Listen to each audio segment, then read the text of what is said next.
welcome back to my channel. I told you guys I was going to try to make a video a lot quicker than, you know, one month in between. So here I am, kind of in a rush on this video because the video is about that car, that Ls430, and I actually just sold it 2 days ago. I had to do a bunch of stuff to the car. They wanted me to have the timing belt water pump changed, so I didn't have this car here. I just got it back, and it's supposed to be getting picked up in about 20 minutes by the transporter because it's going out of state. So I really got to rush to make this video. So let's get to it. So this is a 2002 Ls430 Ultra Luxury package. For those of you who don't know, these cars are extremely reliable, extremely overbuilt, and probably one of my favorite cars ever in terms of daily drivers, cruisers, just everyday cars. No performance aspect at all, but is an everyday car for comfort, reliability, styling, smoothness, just everything, the features, everything about them. This is probably, in my eyes, the best car ever built. And I'll get into that more, but let's talk about some of the features these things have. So the LS series from Lexus, you know, they began with the Ls400, which took over $1 billion in research and development to build that car. And those cars are extremely reliable. I know how overbuilt they are. You know, I have my red Lexus that I stripped, the race car. So I kind of, you know how they're built. I know a lot about them. Since that car, and you know, I buy and sell cars, I probably had 7, maybe 8 of these Ls430s. There's 2 generations. There's the 2001 to 2003, which it's this, and then there's the 04 to 06, which is the more sought after, the updated styling, and they're worth more. So yeah, so let's get to it. So pretty much these things are powered by 4.3 liter V8. This, I believe, if I remember right, has a 5-speed trans. The 04 and up got a 6-speed trans. You know, I think when they were new, they started at like 48,000. The fully loaded Ultra package was like $13,000 option. So it comes with a lot of cool features. You know, I'm not going to bore you with talking about every single features, but I'll show you some of my favorite features. So number one is going to be the soft closing doors. So if you don't close the door all the way, you can see the door gets sucked in. Similar to the S55 I showed you guys, this car is at that level or above in terms of luxury. It has all the same features, all, you know, the rear window shades. In the rear, if we go in here, you can see a control panel. These rear seats recline. They have massaging. There's a little cooler in here. You know, it runs off your AC, so if you want to keep the drinks cold. Like I said, it does have massaging, reclining rear seats. They're heated as well in the rear. There's the heated seats. The fronts are heated and cooled. You know, it's got Navi, it's got parking sensors, it's got power folding mirrors. It's got oscillating window vents. Let's see.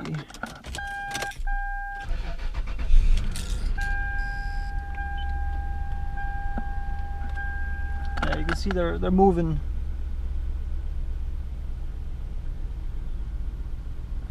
So it's loaded, you know, with features. Obviously it's got Navi, like I said.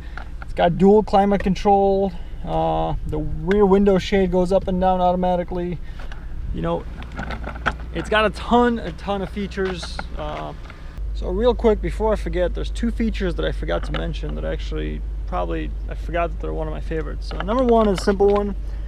It's got rain sensing windshield wipers, so when it rains, the windshield wipers kick on. But really, the second feature, which I think all cars should have, because to me it's one of the most annoying things. So in between the seats, I don't know if you guys can tell, but you guys see that little felt, the material, it's like a cushion that's in between the seat and the seatbelt. And what that's for is something falls out of your pocket, like your phone, your keys, or anything like that, in between, it just sits on top, so it's very easy to grab. Can't tell you guys how many times I'm in my truck or a car with big bolsters, my phone slides out and it just goes right under the seat. So another couple of features that are really, they're not extremely, you know, crazy, but they're awesome and very practical. And the reason why I think this thing is one of the best cars made is how reliable they are. There's nothing really that's common on these cars to break. You know, you're gonna have your everyday stuff, your belts might go bad, stuff like that, but as far as all those features, they all work. I've had 4 ultra luxuries by now, and every single one of them, pretty much every feature has worked. I think the door lock actuators are common, but that's not really a big deal. You know, so pretty much what I'm getting at, I'll take this car for a drive, but you know, the whole basis of this review is if you're in the market for a daily driver, you know, between $4,000, $5,000, I would highly consider the Ls430, especially the first gen. And the reason I say the first gen is because they're a lot cheaper than the second gen for essentially the same car. Now, the second gen looks way better. It's got updated headlights, updated taillights. The radar cruise is redesigned, so it's a lot better. It's not as sensitive as the first generation. You know, it's got some 04 and up only features, like so the 6-speed trans and stuff like that. But overall, it's essentially the same car, just a more redesigned, better look. And I love that look. I love the 04 and 06 way more than these. Unfortunately, an 04 to 06 Ultra is way more expensive than the 01 to 03. And it's not really a lot more car. You know, now if you're trying to modify it and build it, yeah, get the 04 and 06 because they look better, they hold their value better. But you know, both are available for under 10 grand no matter what. The 04 and 06 you can get all day for 10,000, you know, with under 100,000 miles maybe. So, and these things last 300, 400, 500,000 miles, no problem. So if you guys are wanting a daily, I get a lot of people ask me, oh, I need a daily driver, you know, what do you recommend, stuff like that. This is probably, as long as you don't need a truck or something, this is honestly the best car ever made. And I would not let miles scare you on these things. The only thing you really have to watch on them is the timing belt water pumps. Just maintain them every 100,000 miles. They suggest you don't even have to do 100,000 miles. You could pull the timing covers, inspect the belt. You know, usually it's age that kills rubber, not the mileage. So if you rock 100,000 miles in 2 years, then your belt is probably still like new, versus 10 years. But yeah, let's take this thing on the road real fast. I'll give you my driving impressions of it. All right, so we're on the road, and I apologize again for how quick I'm talking and how fast I'm trying to do this review. This transport driver is supposed to be here to grab this car. He's running late, which is the reason I have a time to do this. So let's just get to it. The one thing I forgot to mention when talking about the car is the ultra luxury package has air suspension, and unlike Airmatic and all that stuff with Mercedes that always goes bad, these things are pretty stout. Now I'm not going to say they never go bad, because they do, but they generally last easy to 150, 160, 170,000 miles. And it's not that expensive to replace them. Now if you go to the dealer, you're going to spend a lot of money, but you could, for about $12, $13, maybe even $1,400, you could replace all 4 shocks, all 4 bags, with replacement OE style ones, or if you wanted, you could convert to aftermarket bags, or just go to coilovers, whatever you want. But it is not common for them to go bad. Now, around 20 years, which these cars are approaching, you will have to deal with, obviously, airbags and stuff like that. But I do highly suggest the Ultra. The ride right now, there were some nasty bumps I just drove over, and it is unbelievably smooth. I mean, this car in general, I'm sure, I don't know if you're going to pick it up on the video or not, but I'm driving, cars are driving by, tires, all that noise, and you don't hear anything.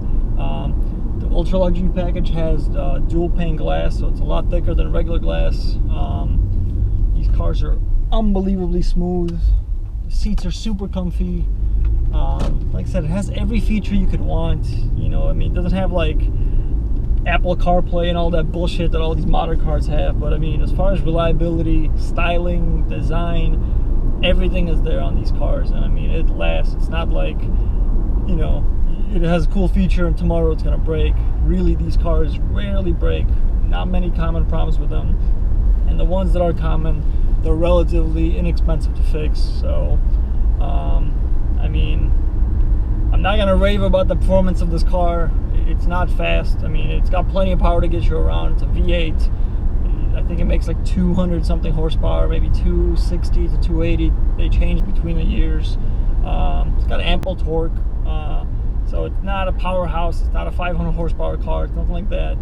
But for the average person who just wants a daily, wants a luxurious, comfortable car that doesn't age that much, you know, if you want the one that ages less, probably get the 04. This one's a little bit more aged, not as cool looking, but this really is the car. And I will tell anybody that is, you know, I've had, like I said, 7 or 8 of these, and many times I've considered keeping this for myself, to be really the ultimate daily. You have your parents visit you, your family, brother, sister, aunt, uncles, whoever visits you, your friends.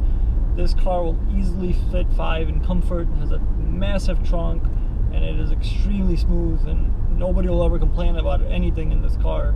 So if you guys want to avoid some of the ultra stuff, like let's say you don't want the airbag suspension, to not having to deal with, you know, replacing it, they have these in modern luxury and custom luxury trims.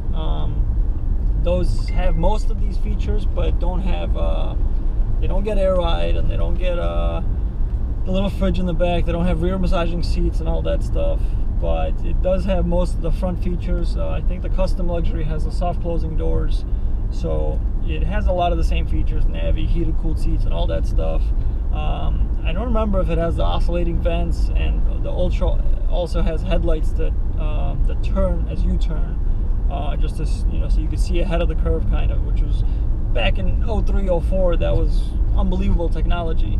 I don't know if they have radar cruise either, and I believe some of the Ultras have optional Lexus pre-collision system, PCS, which pretty much is just brakes hard if you notice the car in front of you. Again, doesn't compare to some of the modern cars, because they do it a lot smoother. This is honestly one of the first cars that have that, if not the first. I'm pretty sure the radar cruise was the first ever on any car, along with the PCS system. But it does have them. It does work. I've used it back when I bought my last 04 up in Jacksonville. I drove it down to Fort Myers. You know, I had cruise control on 90. Somebody cut it in front of me, and the car brakes by itself to avoid the, you know, any collisions type of deal. So great features, amazing cars. You know, if you guys, like I said, if you need a daily, and you really should look at one of these cars. They're at their bottom of what they're worth. I don't see them dropping a whole lot more unless you get into the 300,000-400,000 mile ones. You could find one of these for like 3,000, 2,000. You know, maybe not the Ultra for 2,000, but even the base model one is a great car. So check those out. A lot of you guys are gonna say, "Oh, your title's misleading. How is this the best car ever? I would take an Enzo or, you know, an F40 or F1 or whatever over this car," and I would too. Don't get me wrong. But for the money, for the luxury, for the reliability, and the comfort and everything overall, this is, in my eyes, the best car. And a lot of my car friends will agree, because there's cars that do certain things better. You know, like I said, the S55 that I had, it did luxury and reliability on a decent level, and it had great performance. But this car is good or great at everything. You know, performance is marginal, I guess, or decent, but everything else it does exceptionally well. So if you take all those criterias, put into one, that's how I think this is the best car ever made. Now, it's not the best performance car only ever made, but I'm talking about the whole spectrum. So that's my review of the car. Again, I apologize if it seems rushed or cut short. I'm literally driving right now. I just did like a 5-mile loop while talking to you guys. I'm driving just to get back to my house, because this transporter was supposed to be here at 1:30, and it's about 2:30 right now, and I know he's somewhere around here. So anyway, thank you guys for watching, and I'll see you guys next time. I'm going to try to do an update on either the 300ZX or something else. I bought 2 more cars, so I might do a review on those. One of them I had before, which I really wanted to have again, but you'll get to see it in the next video. So thank you guys again, and take care.